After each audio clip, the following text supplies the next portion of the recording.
Bonjour à tous, donc je m'appelle Thierry, alias MiniTK. Certains d'entre vous me connaissent déjà sur ma page Facebook, donc MiniTK, MINITECA, point, photographie.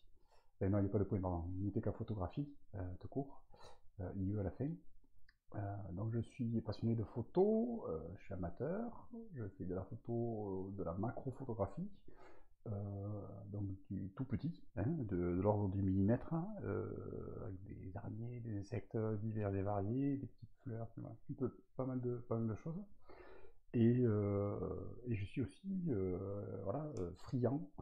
Alors je n'ai pas l'occasion de pratiquer beaucoup dans l'année, mais une ou deux fois dans l'année ça m'arrive d'aller faire de la photo de voie lactée. Voilà. Donc du très grand, du tout petit on passe au très très grand.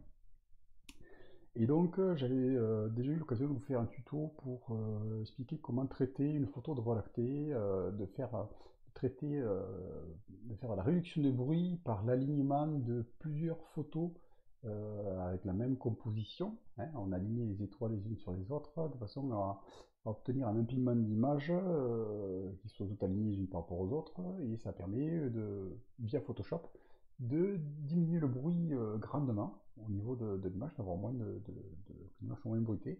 Et après, je vous explique comment la retraiter sous Lightroom après un post-traitement. Voilà. Donc, aujourd'hui, je vais vous présenter un logiciel qui s'appelle Sequator. Sequator, c'est un logiciel gratuit de Google que j'ai découvert grâce à mon ami Sébastien, qui est aussi un photographe amateur éclairé sur le paysage, sur la voie lactée, qui adore ça, qui est connu sous Silianos Ardèche Qualitat, euh, pour ceux qui le connaissent sur Facebook, euh, et qui m'a parlé de ce logiciel, et j'ai dit, bah écoutez, je vais tester, et, euh, et franchement, c'est une tuerie, il est impressionnant. Impressionnant de légèreté, il ne bouffe pas de mémoire, on n'a pas de problème de saturation de mémoire, ou pas avoir sa mémoire disponible pour pouvoir traiter le truc, et en plus il est hyper rapide et le rendu est vraiment phénoménal. Donc je vais vous montrer vite fait comment ça marche. Donc ici sur la gauche, donc, dans projet, nouveau projet, ouvrir un projet existé, sauvegarder. Ça c'est par rapport au... Vous avez un fichier d'aide. Enfin, ça rouvre ce qui est sur le côté. Et vous avez un fichier d'aide qui vous explique un peu ce que c'est Sequator. Et le site internet de Google par rapport à Sequator est très bien fait, il vous explique quand même pas mal de choses. Donc voilà. Donc les photos que j'ai fait des photos au 35 mm avec un filtre Nisi Natural Night qui supprime la pollution lumineuse.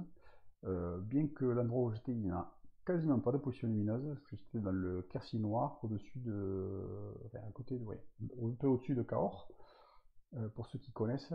Et voilà, c'est une zone où il y a très peu de pollution lumineuse. À partir de minuit, les villages coupent l'éclairage des rues. Donc du coup, on supprime quasiment le peu de pollution qui reste. Donc c'est vraiment très très bien.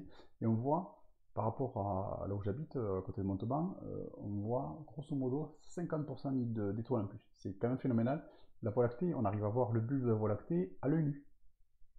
Pour ceux qui ont déjà essayé de la voir, c'est bien, c'est très bien. Voilà. Donc je vous explique vite fait avec la présentation faite. Donc image de base, c'est pour si on a une image de fond, un décor qu'on veut conserver, c'est l'image de base qui sert de référence. Nous on va travailler à partir de star image, donc image des étoiles.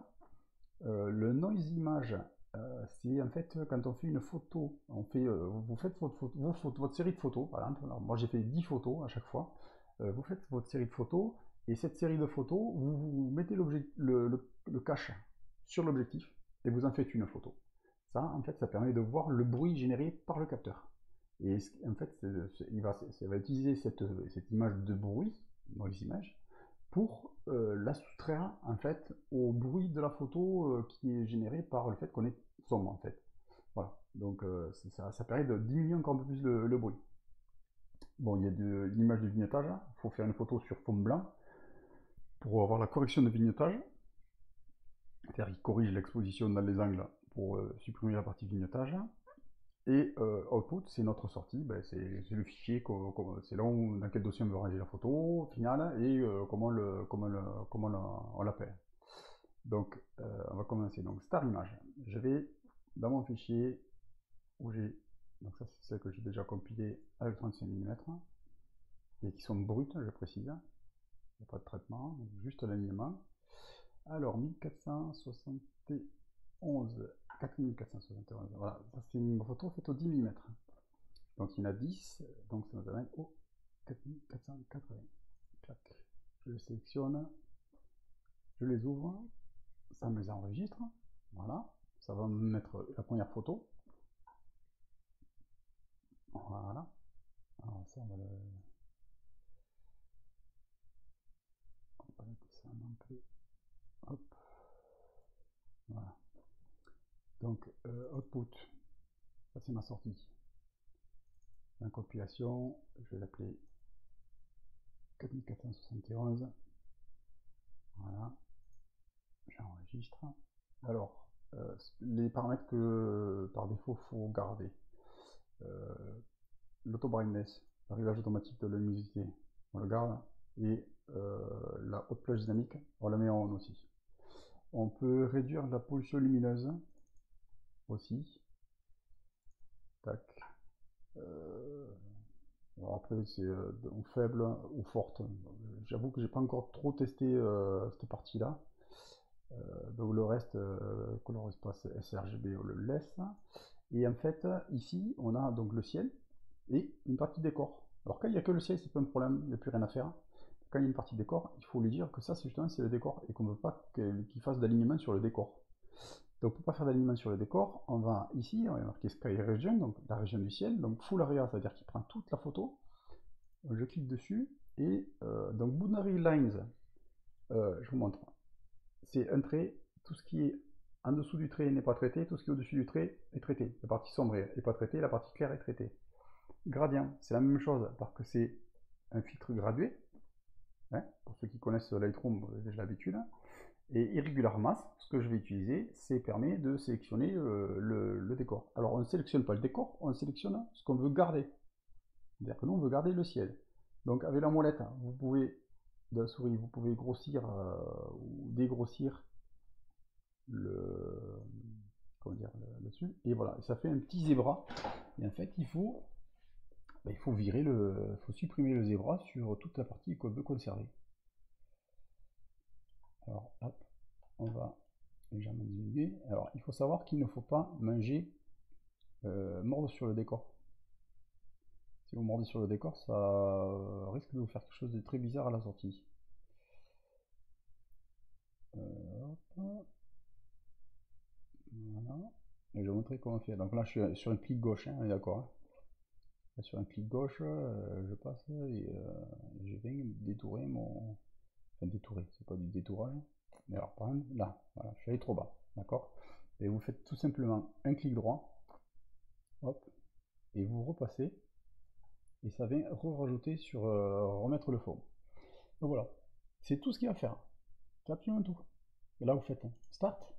Vous allez voir la vitesse de traitement pour empiler 10 images. Alors, ceux qui ont déjà suivi mon tuto souffrent que c'est très long, que moi je l'ai passé en accéléré, mais que ça me prend. Mais un coordinateur qui pédale un peu, on arrive facilement à passer 1 heure pour arriver à traiter 6 images, à empiler 6 images. Là, pour en empiler 10, vous allez voir, ça met moins d'une minute. Ouais. Donc le gain de temps il est énorme. Et puis le rendu il est pas mal. Donc là, vous voyez bien, sur la photo, on le voit. Ça, c'est ma photo de base. Donc c'est une photo. Donc, il y a un peu de pollution lumineuse. Ça, on pourrait porter un post-traitement après sous Lightroom. On va voir ce que ça donne directement avec ce logiciel-là.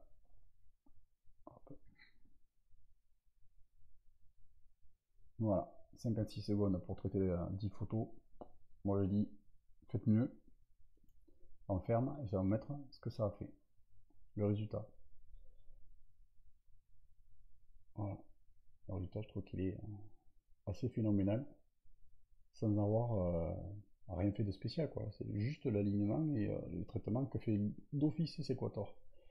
Alors, il y a sûrement des réglages à affiner pour peut-être avoir quelque chose un peu mieux encore, mais perso, je trouve que c'est vraiment sympathique, quoi. Voilà. Bon, et bah, écoutez, j'espère que cette petite présentation vous aura plu. Je suis sûr qu'il y en a beaucoup qui vont, qui vont télécharger ces compteurs après ça, parce que c'est vraiment un logiciel, je trouve tip top.